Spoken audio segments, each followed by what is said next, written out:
Hello guys, it's me Aishi. ৭৪ বছর বয়সী এক কিংবদন্তি, ৫০ বছরের ইতিহাসে রূপালী পর্দায় যার নামই যেন এক জীবন্ত উপাখ্যায়। রজনীকান্ত এ শুধু এক তারকার গল্প নয়, এটি একটি শ্রমজীবী সুপারস্টারের মহাকাব্য, যার ছোটবেলা কাটে দরিদ্রতায়। থিয়েটারের প্রতি ভালোবাসা দেখে এক বন্ধু জোগাড় করে দিলেন টাকা, আর সেখান থেকেই যাত্রা শুরু রজনীকান্তের।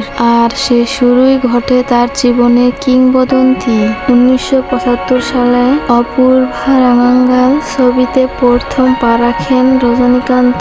অল্প সময়ের মধ্যে হয়ে ওঠে সবার প্রিয়। একের পর এক ছবি দিয়ে গড়ে তোলে শিল্পের এক দুর্দান্ত শক্তি। অন্য সবার থেকে ভিন্ন, গায়ে গাঢ় রং, রাস্তার স্টাইল আর এক আলাদা ব্যক্তিত্ব গড়ে তোলে নিজেই, যার মধ্য দিয়েই ১৭১টি ছবি করে দেখিয়ে দিয়েছেন সুপারস্টার হওয়ার জন্য গায়ের রং নয়, লাগে পরিশ্রম আর নিজের প্রতি আত্মবিশ্বাস। আর এবার ৫০ বছরের যাত্রা শেষ করে ফিরেছেন এক নতুন রূপে, কুলি ছবিতে। ১৪ই আগস্ট মুক্তি পাওয়া এই ছবিতে তিনি অভিনয় করেছেন এক শ্রমজীবী সংগ্রামী নায়কের চরিত্রে।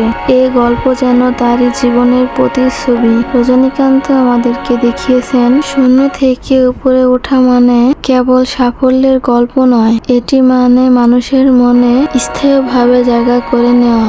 যদি এরকম সব ভিডিও সবার পরে দেখতে চান, তাহলে আমার এই চ্যানেলটি সাবস্ক্রাইব করে রাখতে পারেন।